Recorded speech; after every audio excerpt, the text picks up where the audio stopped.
का दर्शन करें।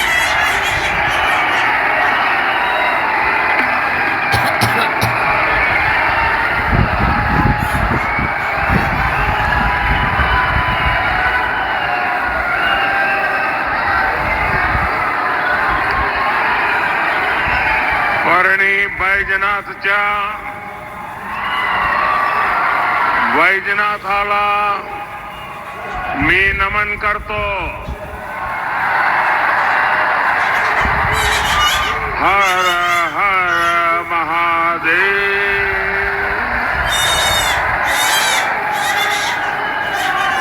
मैं संत भगवान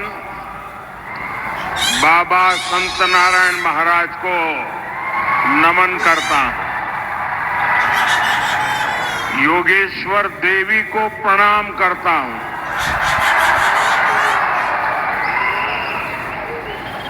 बीड़ का हमारे स्वर्गीय गोपीनाथ मुंडे जी से दिल का रिश्ता रहा है।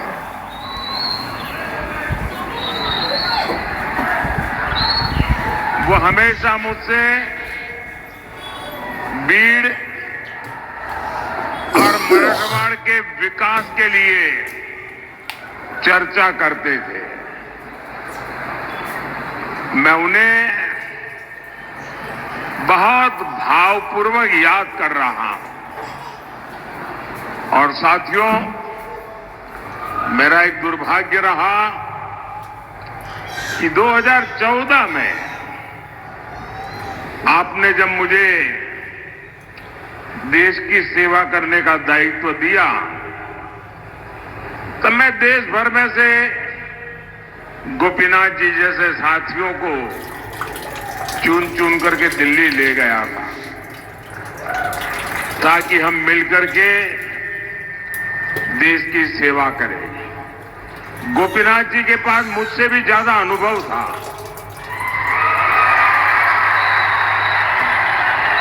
लेकिन मेरा ये दुर्भाग्य रहा कि आने के कुछ ही समय में मुझे मेरे इस साथी को मुझे गंवाना पड़ा। और इन कार्यकाल में मुझे मेरे बहुत साथी खोने पड़े। गोपीनाथ जी, अरुण जेटली, सुषमा स्वराज, मनोहर पर्रिकर, यानी ये आप कल्पना कर सकते हैं कि मेरे जैसे व्यक्ति को जब मेरे हाथ कट जाए तो मेरी मुसीबत कितनी बढ़ गई होगी। और इसलिए इन सब साथियों की मुझे बहुत याद आना, और यहां जब आया हूं तो स्वाभाविक रूप से गोपीनाथ जी की याद आना, और जो मैं कमी महसूस करता हूं वो मुझे फील होता है। साथियों, आज तीसरे फेज का मतदान खत्म होने पर है, और साथ ही इंडी अघाड़ी की उम्मीदें भी खत्म हो गई है। पहले चरण में इंडी अघाड़ी पस्त हुआ, दूसरे में ध्वस्त हुआ, और आज तीसरे चरण में इंडी अघाड़ी का कहीं कोई छोटा मोटा दिया अगर जल रहा था वो भी बुझ गया है। साथियों, मोदी विकसित भारत के मिशन पर निकला हुआ है। इस संकल्प के लिए आज मैं आपसे कुछ मांगने के लिए आया। मुझे आप पे आशीर्वाद चाहिए।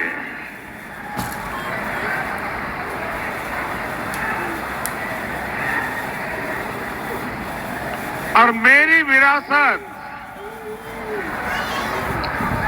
आप ही है। आपके वहां आने वाली पीढ़ियां वो ही मेरी विरासत है।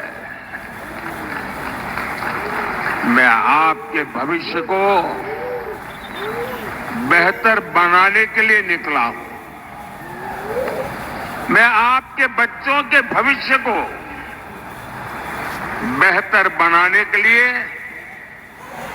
दिन रात मेहनत कर रहा हूं। आप ही मेरा परिवार है।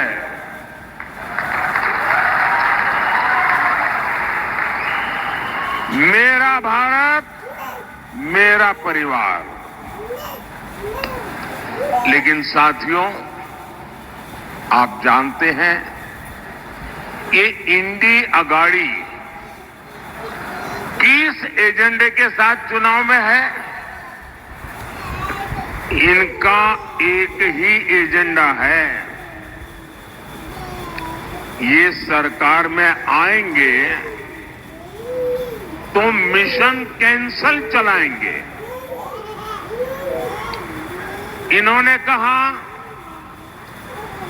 इंडी वाले जब सरकार में आए तो वो आर्टिकल 370 जो मोदी ने हटाया है उसको ही हटा करके फिर बिठा देंगे। इंडी वाले सरकार में आए तो मोदी जो सीएए लाया है उसको कैंसल करेंगे। इंडी वाले सरकार में आए तो मोदी जो 3 तलाक के खिलाफ कानून लाए हैं उसको कैंसल करेंगे।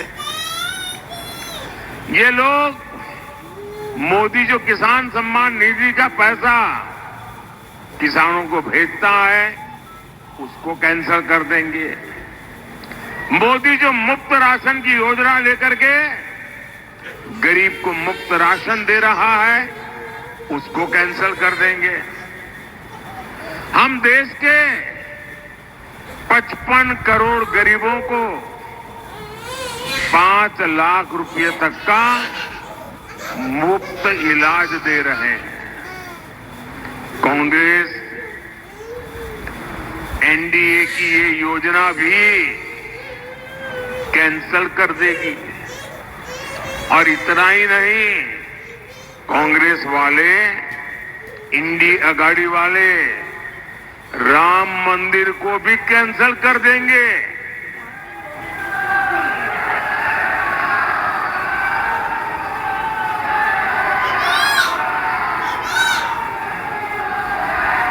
आप चौंकिए नहीं। एक पुराने कांग्रेसी नेता ने जो 20-25 साल कांग्रेस में रहे, जिन्होंने कुछ समय पहले ही कांग्रेस छोड़ी है, उन्होंने एक सनसनीखेज खुलासा किया है। उन्होंने बताया है कि जब कोर्ट से राम मंदिर के पक्ष में फैसला आया था तो शहजादे ने खास लोगों की एक मीटिंग बुलाई थी। शहजादे ने कहा था कि कांग्रेस सरकार आएगी तो राम मंदिर पर सुप्रीम कोर्ट का फैसला पलट देंगे।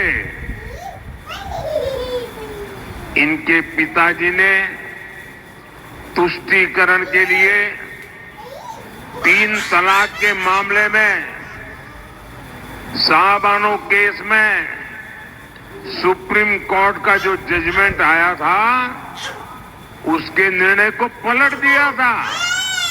कहते हैं वैसे ही अब राम मंदिर के फैसले को भी पलट देंगे। साथियों, आज ही इंडी गठबंधन के एक और नेता ने कहा है कि राम मंदिर तो बेकार है। बताइए, यही नेता पहले भगवान राम की पूजा को पाखंड बता चुके हैं।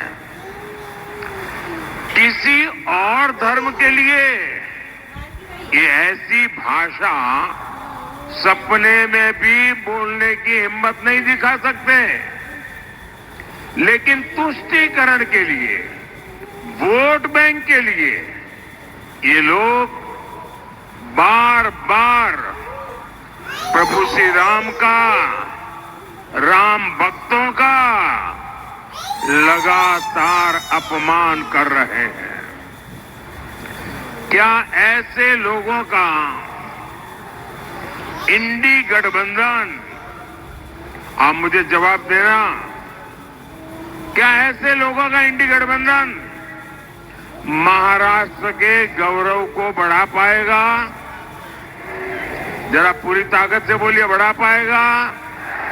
बढ़ा पाएगा? साथियों, कांग्रेस अब खुलकर वोट बैंक और तुष्टीकरण का खेल खेल रही है। आपने सुना होगा, इंडी अगाड़ी के लोग वोट जिहाद की अपील कर रहे हैं। महाराष्ट्र कांग्रेस के लोग 26/11 के मुंबई हमले के आतंकियों को क्लीन चिट दे रहे हैं। शिंदे जी ने अभी अपने भाषण में इसका उल्लेख भी किया। कसाब समेत जो 10 आतंकवादी पाकिस्तान से आए थे, ऐसा लगता है कांग्रेस उनसे कोई रिश्तेदारी निभा रही है।